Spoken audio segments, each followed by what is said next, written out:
तो दोस्तों स्वागत करते हैं आपके अपने यूट्यूब चैनल में। तो आज की इस क्लास में देखेंगे हम अग्निवीर के प्रैक्टिस सेट सेकंड के बारे में। अगर आपने प्रैक्टिस सेट फर्स्ट को नहीं देखा है तो सबसे पहले आप उसे देखिए, प्रैक्टिस सेट फर्स्ट को। उसके बाद देखेंगे प्रैक्टिस सेट सेकंड को देखेंगे। तो इसमें देखेंगे इंपॉर्टेंट प्रैक्टिस सेट है, तो इसमें देखेंगे। स्टार्ट करते हैं क्वेश्चन को। अगर आप हमारे यूट्यूब चैनल पर नए आए तो हमारे यूट्यूब चैनल को सब्सक्राइब करें और अपने दोस्तों के साथ इस वीडियो को शेयर करें। तो देखें शहीद दिवस कब मनाया जाता है, तो शहीद दिवस देखें कब मनाया जाता है। शहीद दिवस 30 जनवरी को मनाया जाता है। 30 जनवरी को क्या मनाया जाता है, शहीद दिवस मनाया जाता है। उसके बाद देखेंगे 2 अक्टूबर को क्या मनाया जाता है। 2 अक्टूबर को गांधी जयंती मनाई जाती है। 2 अक्टूबर को क्या मनाया जाता है, गांधी जयंती मनाई जाती है। नेक्स्ट देखेंगे आर्य समाज की स्थापना 1875 में मुंबई में, यानी कि आर्य समाज की स्थापना कब हुई थी, 1875 में हुई थी। कहाँ पर, मुंबई में हुई थी। यह किसने की थी, यह स्वामी दयानंद ने की थी। किसने की थी, स्वामी दयानंद सरस्वती ने की थी। स्वामी दयानंद सरस्वती ने की थी 1875 में मुंबई में। तो यानी कि आर्य समाज की स्थापना, अगर पूछा आर्य समाज की स्थापना किसने की थी, स्वामी दयानंद सरस्वती ने की थी। किस वर्ष की थी, 1875 में की थी। और कहाँ पर की थी, तो मुंबई में की थी। कहाँ पर, मुंबई में की थी। मुंबई किसकी राजधानी है, मुंबई महाराष्ट्र की राजधानी है। तो यानी एक ही क्वेश्चन में देखेंगे यहाँ पर कितने क्वेश्चन बन गए, यहाँ पर 4 क्वेश्चन बन गए। यानी आर्य समाज से रिलेटेड कितने क्वेश्चन है, 4 क्वेश्चन। सबसे पहले देखेंगे आर्य समाज की स्थापना किसने की थी, स्वामी दयानंद सरस्वती ने की थी। उसके बाद देखेंगे नेक्स्ट क्वेश्चन, आर्य समाज की स्थापना कौन सी सन में की गई थी, तो आर्य समाज की स्थापना 1875 में की गई थी। उसके बाद देखें नेक्स्ट क्वेश्चन, आर्य समाज की स्थापना कहाँ पर की गई थी, तो आर्य समाज की स्थापना कहाँ पर की गई थी, मुंबई में की गई थी। और उसके बाद देखेंगे मुंबई यानी कि किसकी राजधानी है, तो मुंबई किसकी राजधानी है, मुंबई महाराष्ट्र की राजधानी है। नेक्स्ट क्वेश्चन देखेंगे, केरल केरल राज्य में कौन सी भाषा बोली जाती है। केरल राज्य में कौन सी भाषा बोली जाती है, तो भाषा से रिलेटेड क्वेश्चन है। तो सबसे पहले देखेंगे केरल राज्य में बोली जाती है मलयालम भाषा। कौन सी भाषा बोली जाती है, मलयालम भाषा बोली जाती है। और मलयालम भाषा ही कहाँ पर बोली जाती है, ये लक्षद्वीप में बोली जाती है मलयालम भाषा ही। अगर कन्नड़ की बात करें तो कन्नड़ भाषा कहाँ पर बोली जाती है, कन्नड़ भाषा को देखेंगे, कन्नड़ भाषा बोली जाती है कर्नाटक में। और तेलुगु कहाँ पर बोली जाती है, तमिलनाडु में बोली जाती है। तेलुगु कहाँ पर बोली जाती है, तमिलनाडु में बोली जाती है। तेलुगु देखेंगे, तेलुगु कहाँ पर बोली जाती है, तेलंगाना में। तेलुगु कहाँ पर बोली जाती है, तेलंगाना में बोली जाती है। तेलंगाना और आंध्र प्रदेश में क्या बोली जाती है, तेलुगु भाषा बोली जाती है। आंध्र प्रदेश और तेलंगाना में क्या बोली जाती है, तेलुगु भाषा। और तमिल भाषा कहाँ पर बोली जाती है, तमिल भाषा बोली जाती है तमिलनाडु में। तमिल भाषा कहाँ पर बोली जाती है, तमिलनाडु में बोली जाती है। उसके बाद देखेंगे नेक्स्ट क्वेश्चन देखेंगे, यानी कि इसका आंसर क्या है, मलयालम है। मलयालम यानी केरल में बोली जाती है। तमिल कहाँ पर, तमिलनाडु में। कन्नड़ कहाँ पर बोली जाती है, कर्नाटक में। और तेलुगु कहाँ पर बोली जाती है, आंध्र प्रदेश और हैदराबाद में। आंध्र प्रदेश और तेलंगाना में बोली जाती है। राज्यपाल की नियुक्ति कौन करता है, राज्यपाल की नियुक्ति कौन करता है। राज्यपाल की नियुक्ति देखेंगे राष्ट्रपति करता है। राज्यपाल की नियुक्ति कौन करता है, राष्ट्रपति करता है। और मुख्यमंत्री की भी नियुक्ति, यानी कि मुख्य न्यायाधीश की भी नियुक्ति कौन करता है, राष्ट्रपति करता है। मुख्य न्यायाधीश की नियुक्ति कौन करता है, राष्ट्रपति करता है। उसके बाद देखेंगे ताजमहल किसने बनवाया था, यानी ताजमहल किसने बनवाया था, इसे शाहजहां ने बनवाया था। ताजमहल को किसने बनवाया था, शाहजहां ने बनवाया था। और ताजमहल कहाँ पर स्थित है, ताजमहल आगरा में स्थित है। आगरा में स्थित है, जिसे शाहजहां ने बनवाया था। नेक्स्ट क्वेश्चन देखेंगे,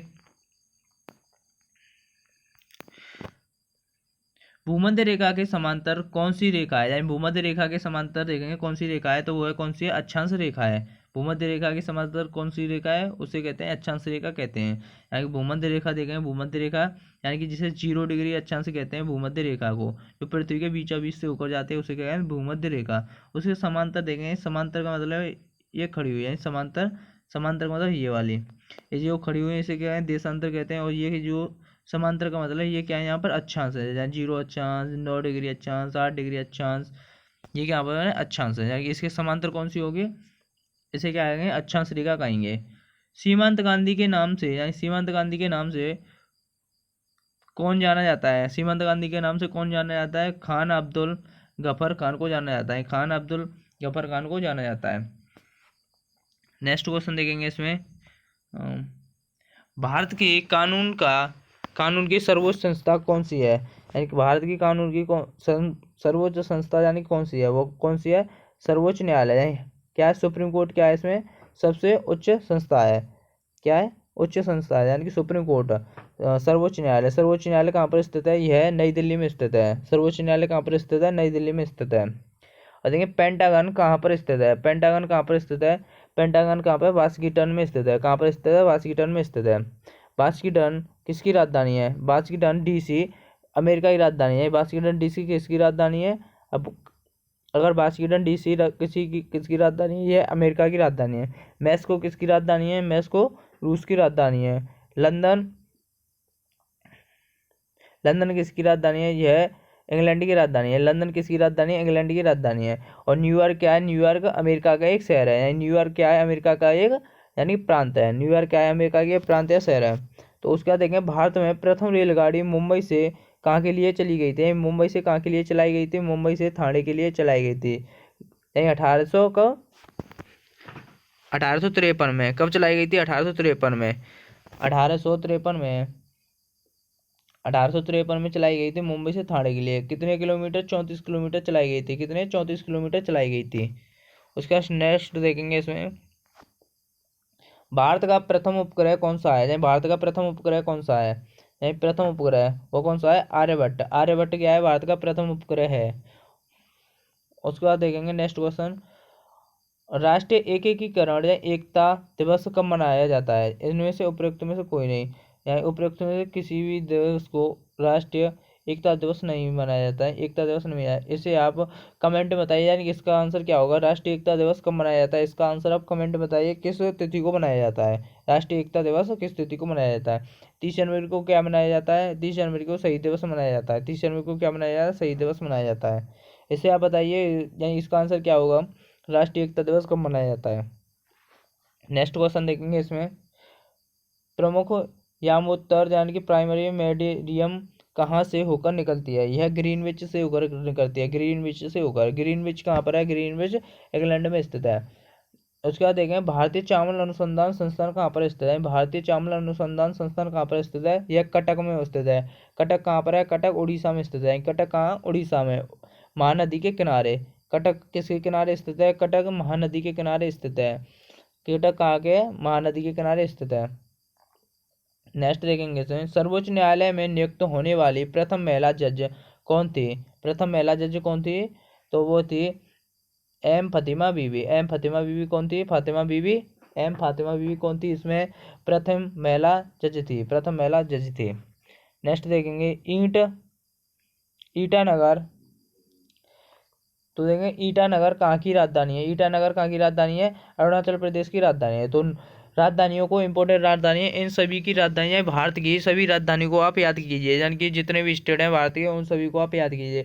तो इसमें देखेंगे ईटानगर कहाँ की राजधानी है? यह अरुणाचल प्रदेश की राजधानी है। नागालैंड, नागालैंड की राजधानी क्या होती है? कोहिमा। यानी नागालैंड की राजधानी क्या होती है? कोहिमा।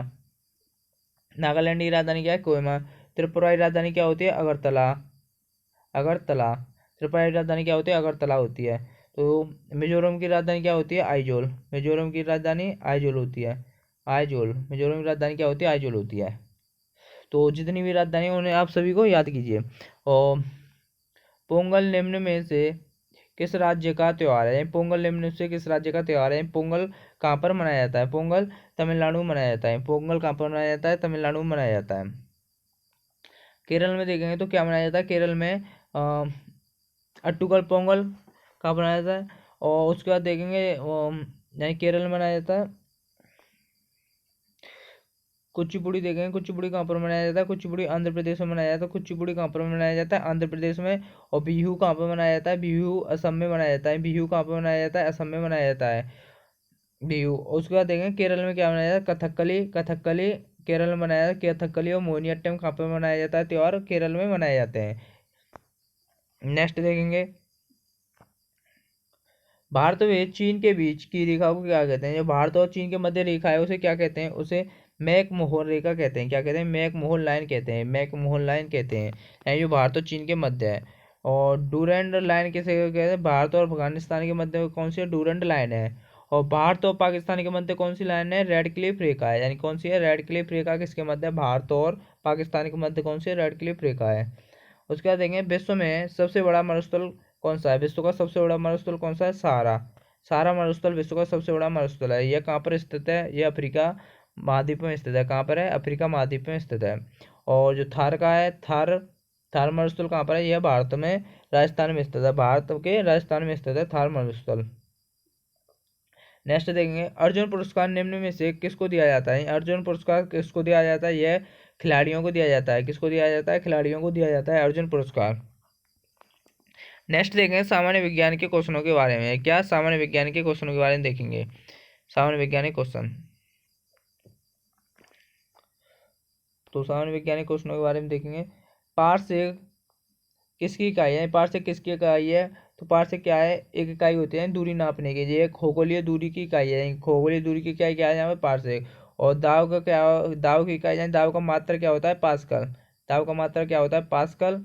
और समय का मात्रक क्या होता है? समय का मात्रक होता है सेकंड। समय का मात्रक सेकंड होता है। और ऊर्जा का मात्रक क्या होता है? यानी ऊर्जा का मात्रक होता है जूल। ऊर्जा का मात्रक क्या होता है? जूल होता है। ऊर्जा का मात्रक जूल होता है। नेक्स्ट देखेंगे, किसी तूफानी रात में कोई ओस नहीं जमती, क्यों? क्योंकि मतलब कोई किसी तूफानी रात में कोई ओस नहीं जमती क्योंकि बाष्पन की दर तीव्र हो जाती है। क्योंकि बाष्पन की दर क्या हो जाती है? तीव्र हो जाती है। बाष्पन की दर क्या हो जाती है? तीव्र हो जाती है। नेक्स्ट क्वेश्चन देखेंगे, एक रंगीन द्रव में भरी हुई कांच की एक प्लेट अदृश्य हो जाती है क्योंकि कांच तथा द्रव का एक ही अपवर्तनांक है। क्योंकि कांच तथा द्रव का क्या है? एक ही अपवर्तनांक है, जिसके कारण क्या होती है? वो अदृश्य दिखाई देती है। नेक्स्ट क्वेश्चन देखेंगे इसमें।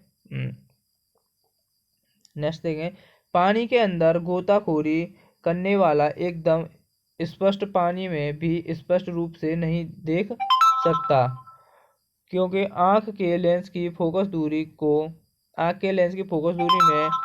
परावर्तन के कारण। किसमें? आंख की फोकस दूरी के परावर्तन के कारण। नेक्स्ट देखेंगे इसमें, ट्रांजिस्टर बनाने में सर्वाधिक सामान्य रूप से इस्तेमाल किया जाता है। किसका इस्तेमाल किया जाता है? सिलिकॉन धातु का। यानी किसका इस्तेमाल किया जाता है? सिलिकॉन का किया जाता है। मोबाइल फोन चार्जर क्या होता है? मोबाइल फोन चार्जर क्या होता है? अपचाई क्या होता है? अपचाई ट्रांसफार्मर होता है। अपचाई ट्रांसफार्मर होता है। विद्युत द्विध्रुव आघूर्ण का मात्रक होता है। विद्युत द्विध्रुव आघूर्ण का मात्रक क्या होता है? डिवाइन होता है। डिवाइन होता है। आपको यानी कि सभी मात्रक यूनिट सभी के तैयार रखने हैं, जो मतलब पेपर में आते हैं। यानी मात्रक यूनिट इकाई कुछ भी गए, यानी कि क्या है? वो सभी पेपर में एक ना एक क्वेश्चन आता है। जैसे अभी हमने आपको प्रैक्टिस सेट में बता रहे हैं, तो उसमें क्या है? कोई ना कोई मात्रक आ रहा है। तो इस सबके मात्रक आप एक बुक में से लिखिए या कहीं से भी आप बताइए, हम आपको एक क्लास करा देंगे सभी मात्रक होंगे, जिसमें सभी मात्रक होंगे। तो यहाँ पर देखें, न्यूटन किसका मात्रक है? न्यूटन बल का मात्रक होता है। और कूलम किसका मात्रक है? कूलम इसमें क्या है? विद्युत आवेश का मात्रक क्या होता है? कूलम होता है। फैराडे विद्युत धारा का मात्रक क्या होता है? फैराडे होता है। विद्युत धारा का मात्रक फैराडे। और कूलम किसका मात्रक है? विद्युत आवेश का। और न्यूटन किसका मात्रक है? न्यूटन बल का मात्रक है। नेक्स्ट देखेंगे इसमें, जब कोई तरंग वायु से जल में प्रवेश करती है तो क्या नहीं बदलता? क्या नहीं बदलता है? आवृत्ति यानी फ्रिक्वेंसी नहीं बदलती है। आवृत्ति नहीं बदलती है। रेडियो तरंगें पृथ्वी की किस सतह से परावर्तित होती हैं? किस सतह से परावर्तित होती हैं रेडियो तरंगें? आयन मंडल से। किससे होती हैं? आयन मंडल से होती हैं। नेक्स्ट देंगे, रुधिर वर्ग वाले व्यक्ति में होता है। ओ रुधिर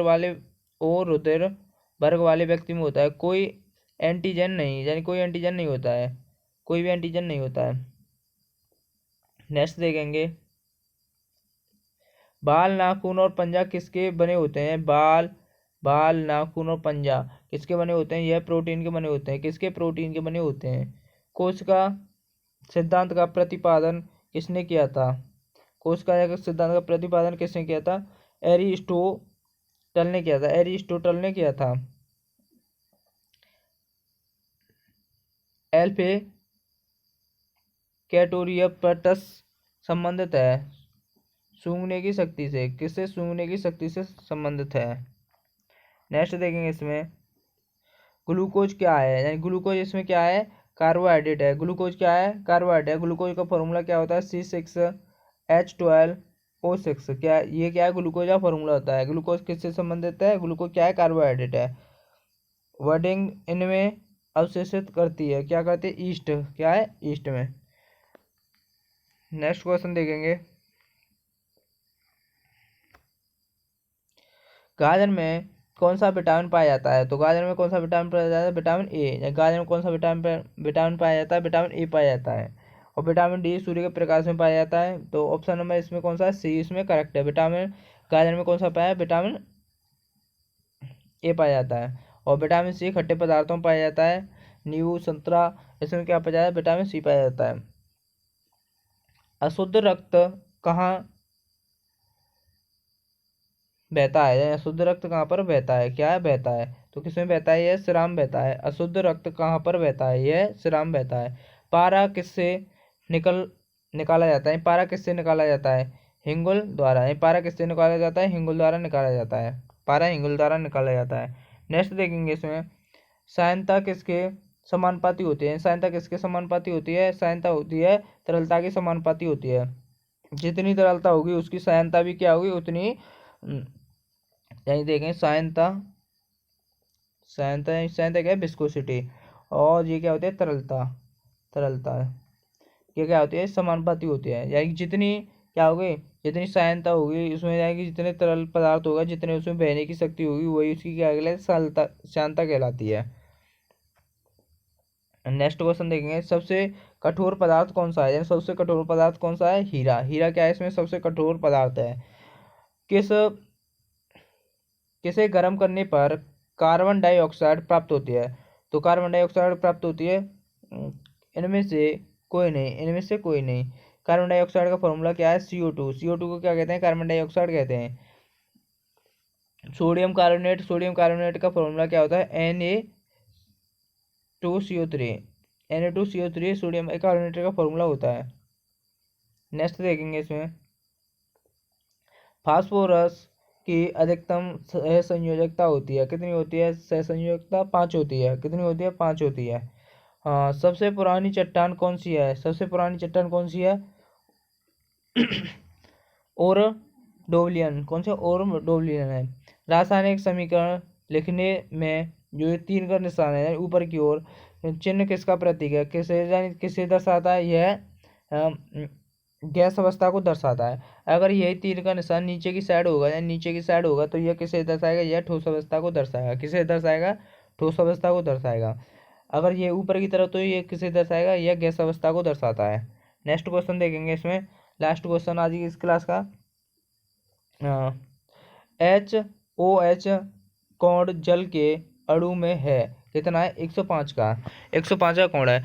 अब बताइए वीडियो यानी कि ये प्रैक्टिस सेट कैसा लगा? आप सभी कमेंट में बताइए प्रैक्टिस सेट कैसा है। अगर आपको प्रैक्टिस सेट अच्छे लग रहे हैं तो इस वीडियो को शेयर करें और चैनल को सब्सक्राइब करें। और बताइए यानी कि अगर ये प्रैक्टिस सेट अच्छे लग रहे हैं तो ऐसे ही और प्रैक्टिस सेट कराए जाएँ कि नहीं कराए जाएँ। तो दोस्तों मिलते हैं अगली वीडियो में।